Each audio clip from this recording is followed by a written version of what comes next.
Here's a fun question. Can I even talk and work a puzzle at the same time? I don't know.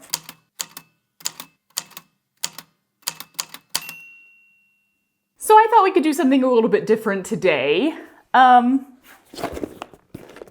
got an absolutely adorable puzzle while I was in England. This series, the world of usually an author kind of series of puzzles, I saw them all over England.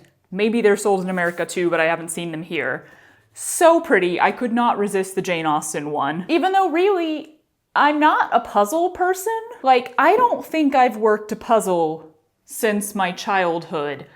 And I don't think I ever worked one by myself during my childhood. It was kind of a thing, I feel like my older brother would usually initiate, he'd go get a puzzle and dump it out and get it started, and then all of us would kind of wander through at random times and put our 2 cents in, give it a little, 5 minutes of our day or whatever, but it was never something that I think I personally started. So yeah, I don't even know if I'm good at puzzles or how long this is going to take me to put together, but I figured, let's give it a try. Oh fun, they put a little poster in here for you. Aw, it's even got a description of all the places and the characters that are on it. This is so cute, seriously. Have you ever seen one of these puzzles? Do you have one? Again, I'm not a puzzle person, but the artwork is so cute and the idea behind it is so cute that I think I could collect the entire series just out of sheer, enamorment? Look at that! It's gonna be so cute! Oh, they're in such a nice envelope. Oh, Lord. I really have not done a puzzle in a long time. That looks like so many pieces. Ah, there was more. No, we can't start by losing puzzle pieces. That would be bad. We did have a lot of puzzles growing up, I recall that. But we always had a lot of things that, I don't know, we had a lot of activities in general, a lot of crafts, a lot of books, a lot of puzzles, a lot of games. Of course, this was the pre-iPhone era, but also our computer and TV time in general was pretty limited. And since we were all homeschooled, we had a lot of extra time in the day, so we needed stuff to fill up that time.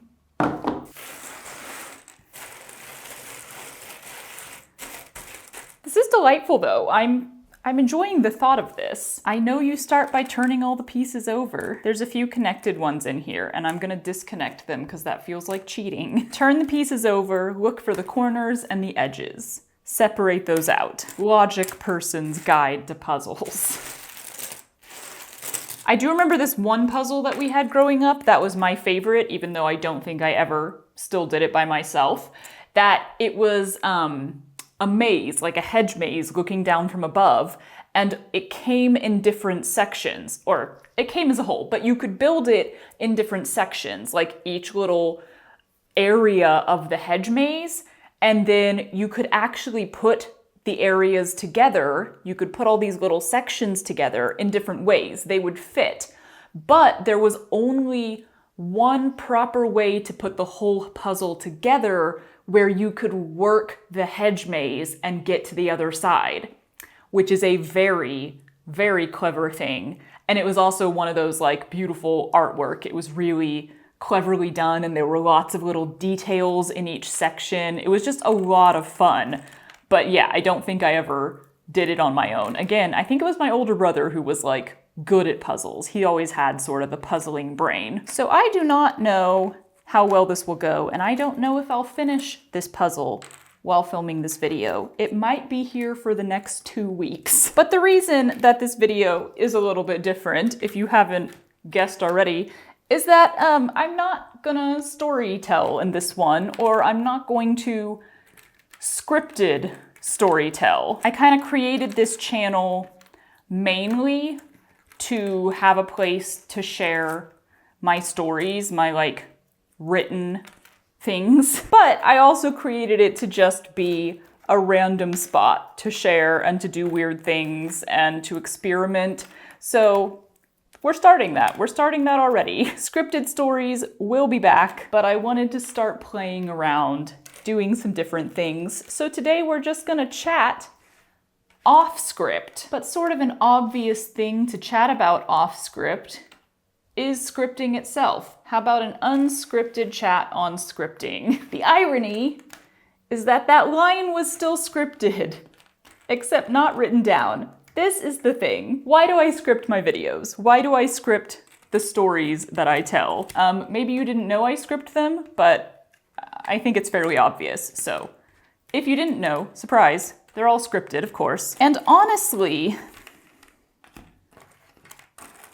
I have multiple reasons for doing everything. So there's not just like one reason why my stories are scripted, but a very straightforward, obvious reason is that they're scripted because I like to write. Writing is, I don't know, I think of it as like my base hobby. Base is a weird word, but base like foundation, like it's kind of the first thing that I latched onto and that I've never let go of over the years, no matter how much it's kind of fluctuated in style and in the amount of time that I devote to it and stuff. Honestly, once I transitioned into adulthood, I've devoted less time to it because it's a hard thing to devote time to, but it's kind of always there.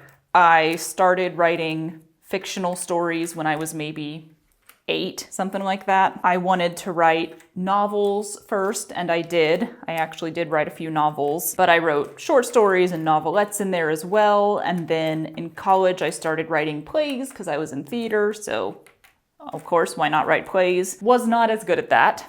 I do have a few ideas that like go well in a play setting, but I generally did not write well for the stage. In fact, in my playwriting class in college, that was kind of the note on our final project. We had to write, it definitely wasn't a whole play. I think we had to write like a fairly big section of what could be an entire play. And like the feedback I got on mine was like, this doesn't really feel like a play. This feels like a novel or a movie that's for some reason on the stage. And I was like, yeah, fair enough. It was towards the end of college or possibly just after college when I started playing around with writing movie and TV scripts, which I think I like clicked more with that even than novels, like even more than with novels. And I think some of the best stuff that I've ever written is TV scripts. Anyway, though, all that to say, I've been writing for a really long time. I very much enjoy writing, and I never really had anything to use my writing for, which is why I was really excited to start this channel, because I could finally write these stories that I would kind of just... There's a loud plane, hold on.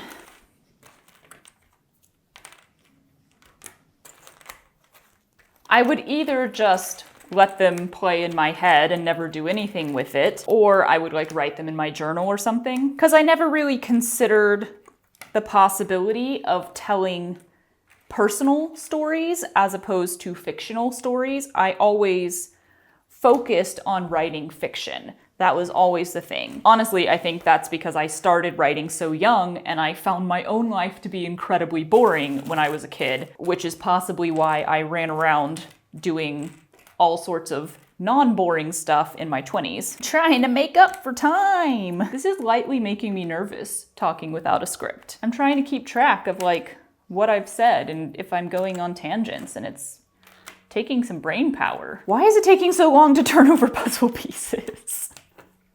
Who knew this is such a big part of the process? It is 1,000 pieces, so that's a lot. Anyway, long story short, because I don't really remember where I was going with that, I really wanted to start this channel because I really like storytelling. I love storytelling, and I have not ever gotten to a place in my life where I had reason to do fictional storytelling. I never fully pursued writing for TV or for movies or publishing a book or anything like that because, quite frankly, I'm too practical of a person, and those are very risky careers.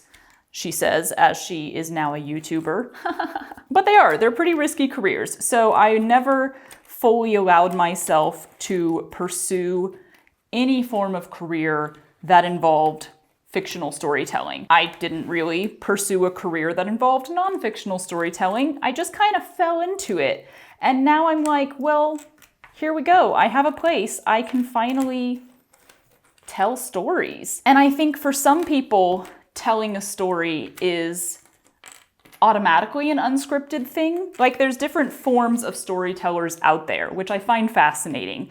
Like, some people are performance storytellers and they can kind of go off the cuff, which is something I'd like to get better at. Hence, we're gonna do some non-scripted stuff and we're gonna see how that goes on this channel, and we're gonna see if I can talk without a script and how well that goes. It's not like I never have. I've done lots of chatting without a script on my other channel, but I think the performance side of storytelling is like a secondary skill that I've gained. I was writer storytelling first. I was doing that long before I ever tried performing my own stories. You know, when you're writing fiction, you don't really expect to ever even be performing your own stories in most settings. Maybe for TV, there are people who have written really good TV shows that they wrote with themselves in mind as the lead. But especially like if you're writing a novel, like you're typically not imagining yourself playing the lead character. I don't know. That might just be my own experience. So many puzzle pieces. So I think the performance aspect of storytelling obviously started for me in college, because I did go for theater, which meant acting, performing on stage.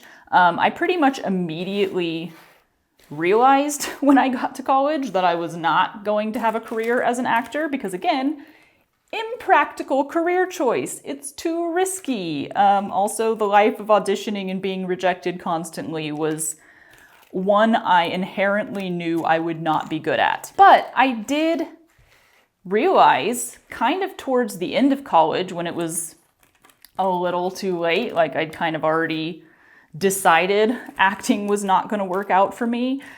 It was like senior year that I finally was like, oh wait, I actually really do like performing, like a lot. It's just, I'm not good at performing everything. I'm not good in general, which is again why I think I don't. Ooh, I lost my train of thought there. See, this is what I get nervous about. I lost my train of thought and now I don't at all know where I was. That's fine, that's fine. We're just gonna hop on a new train. College. I started liking performing a lot more, but then it was like, well, that's over. You don't really have the opportunity to do that anymore. If I was gonna work in theater at all, I was gonna do it backstage. So the opportunity just kind of like ended with graduation. It was gone. The art of storytelling. I don't know, it's multifaceted and it's fun for me to explore not just the writing side, not just sort of the preparation of a story, but also the performance of a story. So, big reason why I script my stories is because I like writing. Because writing is a passion that goes way, way back. And it's really enjoyable for me to write my stories. But a reason why I will be trying some of these non-scripted videos sometimes is that I also really enjoy the performance side of storytelling, and I'd love to practice that more without a script. I want to practice it both ways, both scripted and non-scripted. I want to try it all. So we're going to do that sometimes on this channel. But I think there is... Hold on, I got to get up here. Okay, come apart. What? Oh, thank you. For a minute, I got like a whiff of England. And I was like, does this puzzle smell like England? That can't be a thing. No, it smells like cardboard. It was just my imagination. Okay, we are right side up. Let's find the edge pieces. But like I said, I have multiple reasons for everything. And another reason why I script some or all of my videos, both on this channel and on my other channel, is that I really can't help it. It's almost not even a choice. So for example, on the Stitchery, I'll script the intros to my videos a lot, not because I feel the need for a script. Like, yes, it does make it way faster to film and way faster to edit. Like, it makes my job so much easier to already have a script. But I originally started doing that just because, you know, it would be weeks before I was even gonna get to filming that video. I have ideas that percolate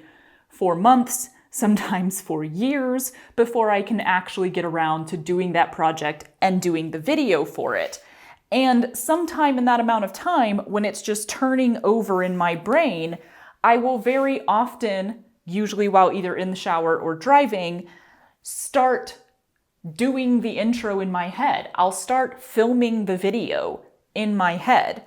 And I just have exactly what I want to say about it. I know exactly what my thoughts are on the subject. And in that moment, I'm like, this is off the cuff. This is my actual thoughts on this thing. And I go write it down because those were my thoughts in the moment. When it comes to finally filming the video months later, that idea is not as fresh in my head. And if I didn't have that thing that I had written when I was actually thinking about the project and excited about the project, then I kind of wouldn't have anything to say sometimes. Sometimes it's come back around and it's like, I'm excited about this again. But sometimes I kind of have to start doing it to get excited about it again, because it's just been time. I've slept since then. I've done other things. It's not right there in the front of my brain. So it's so helpful to me to have this script that I already wrote out when I was really excited about this project, when I was really thinking about it, and that kind of jumpstarts my brain again to be like, oh yeah, this was my idea, this is why I had it, this is why I was excited about it. It's so helpful. So the script is not in any way like forced or fake. I didn't sit down and go like, you have to write an intro for this video. It's my very natural thoughts and my very honest thoughts on that project from the time when I had those original honest and natural thoughts, if that makes sense. And then it just makes my whole job easier. It is funny, I do still sit down sometimes to film a video and I have no script, I have no thoughts.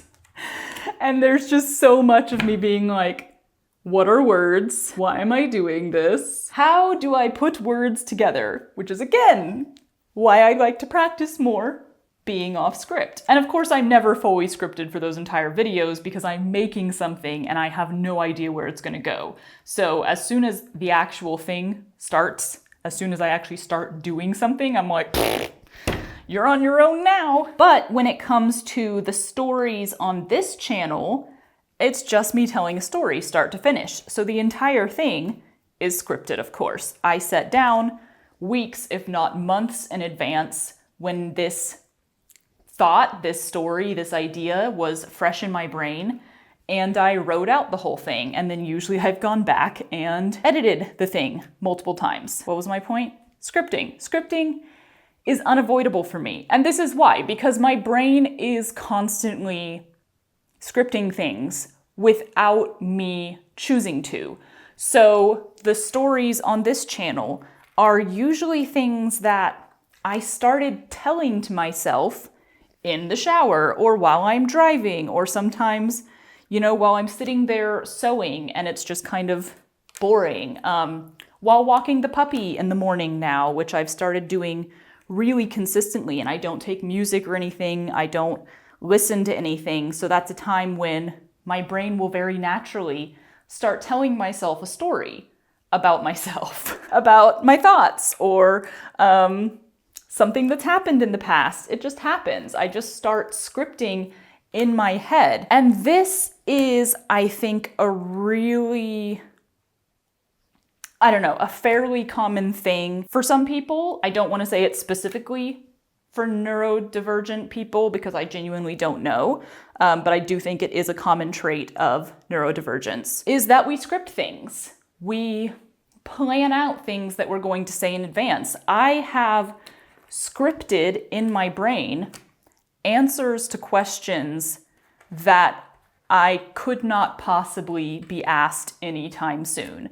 I have scripted answers to questions about things that have not yet happened in my life, but just in case that thing happens and someone asks me about it, I have an answer. My brain is basically always in a constant cycle creating scripts of some kind. Scripted answers, scripted stories. One, I think that drastically has played into me becoming a writer. My brain is already writing stories on its own, so why not put them down on paper or computer nowadays? And even when I don't actually write or type stuff out, it's still there in my brain. So for me, when I say like a scripted video versus an unscripted video, I'm basically referring to whether or not I wrote a script outside of my brain. But even an unscripted video, an unscripted chunk of me sitting here chatting is in theory, or I don't know, I guess in reality, it's a little bit scripted because I've been thinking about filming this video for a couple weeks now, which means my brain has had time to think of things that I wanted to say. Like, hey, if you're working a puzzle, what puzzle-related stories do you have? This is the other thing that happens. Like, the whole concept of like having trouble not interrupting people with your own related story and being like, I relate, I have a story. Part of the reason that's so hard to stop yourself from doing that in situations like mine, where you have this kind of brain, is that you have those stories prepared and in a little filing cabinet in the back of your brain. You've told yourself that story multiple times. So you don't even have to put a second of thought into how to tell the story. You literally just have to go like keyword, your brain rifles through the file cabinet and it's like, oh yeah, whoosh, here's the story, I've got it, it's prepared. Start vomiting it out of your mouth, even though the other person is still talking right now. I have 3 corners. Last one, where is it? And so it can be really hard to break the habit of doing that. Even if you're actively working on it. I have been actively working on that for years because I know most of your average people get very frustrated when you interrupt them because you relate. But it's just like, the stories are there. They're ready to go. You said the keyword. You basically like hit the button to activate that specific story. So it's real hard to not just spit it out at you. Okay, I'm gonna be silent for like 5 minutes and actually find all my edge pieces because I have to stare at each piece. I am learning that puzzles and chatting is an okay combination. It's just gonna make the puzzling really slow. Okay, no, I just got it again. Why do I keep getting a whiff of England?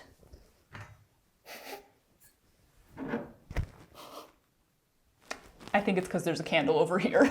England, it smells like a candle everywhere. Obviously it doesn't. I found the other corner.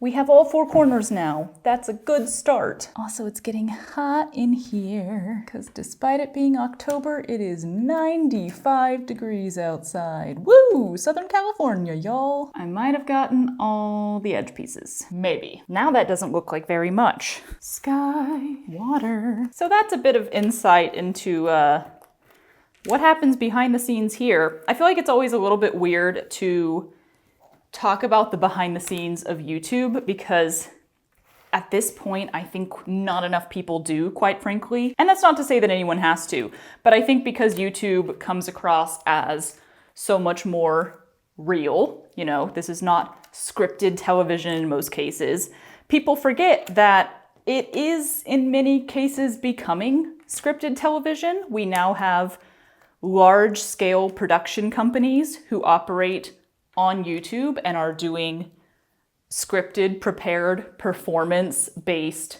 videos. Even small scale, even single people who are just making their own videos. There is always going to be some level of performance because you have turned on a camera.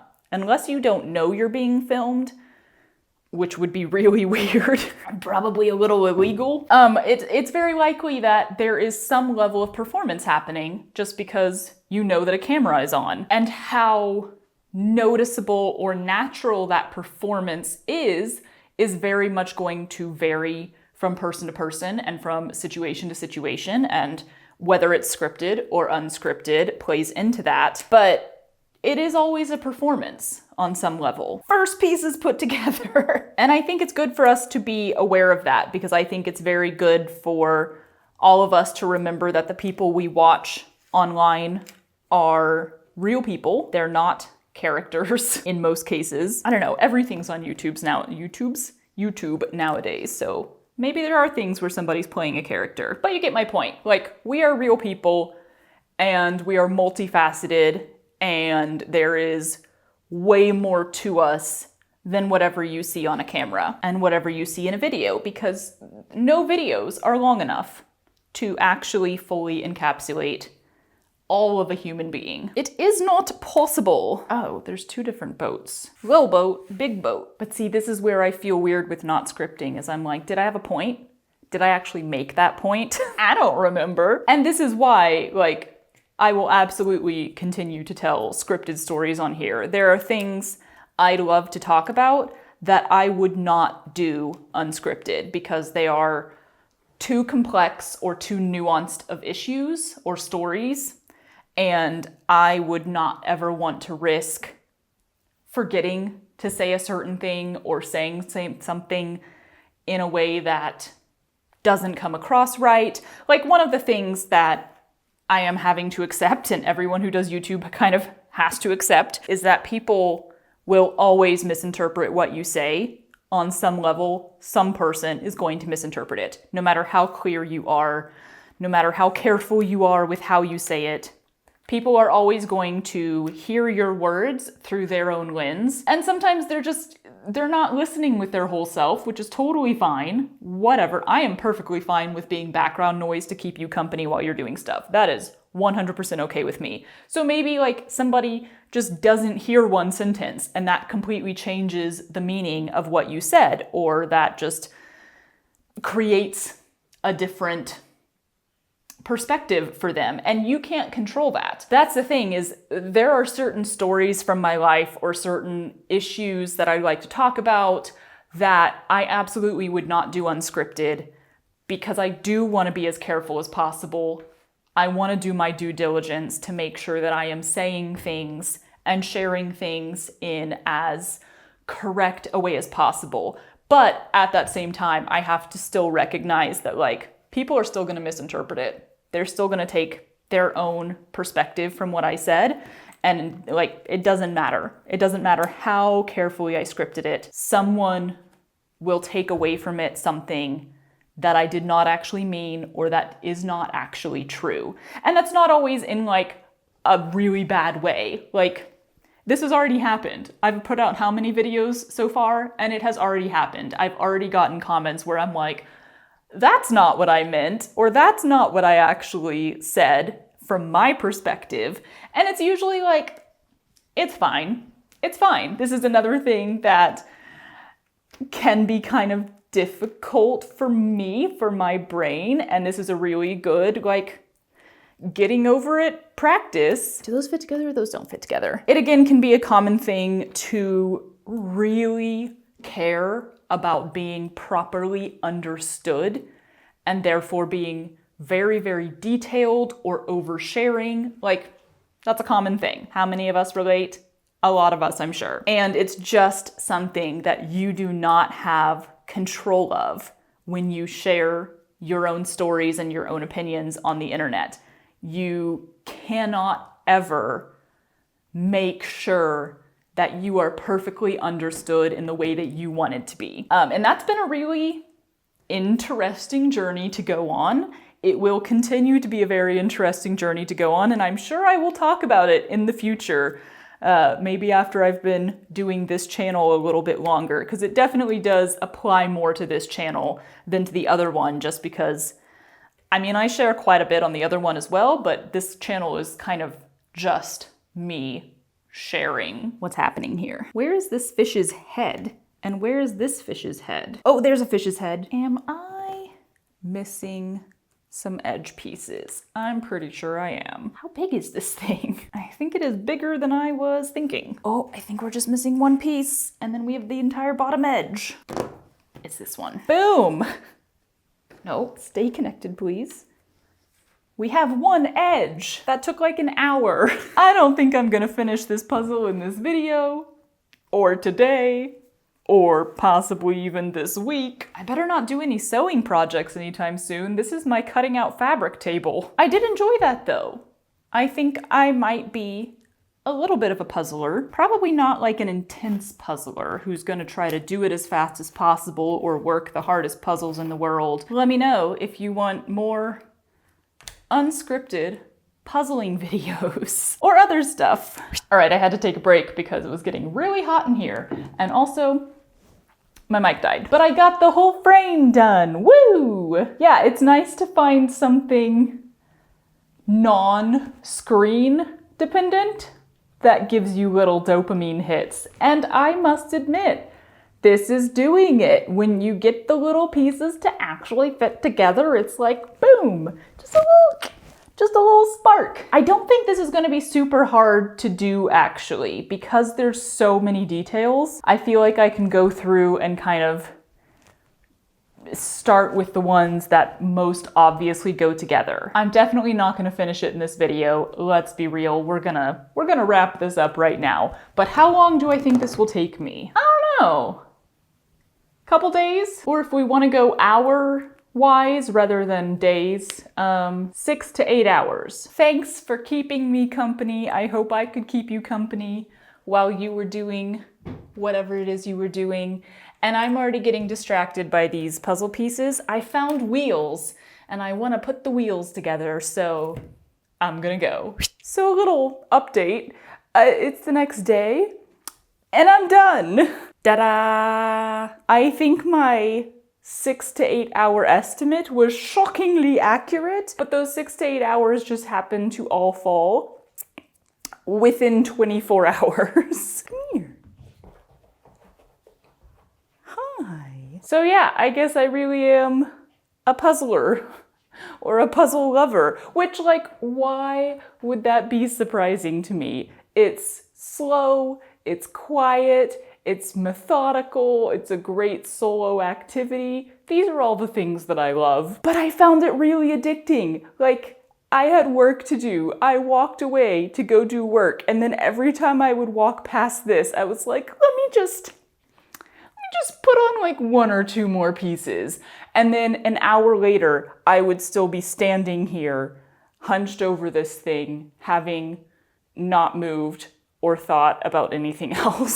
So yeah, I guess I'm gonna have to start doing puzzles now, but only when I actually have time for it, because clearly once I start, I have trouble walking away from it. Also, unfortunately, because my eyes are not great and I focus best by staring at things very closely, I spent the bulk of the time literally like this.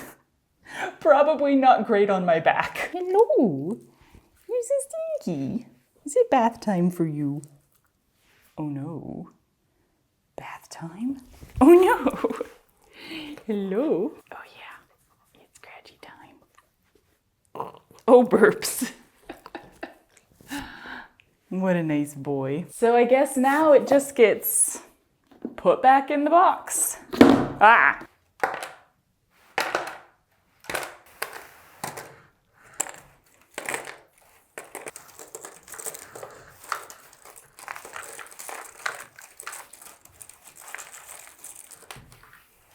Check the floor, because I definitely just lost a few. And then it can return to the Jane Austen corner from whence it came.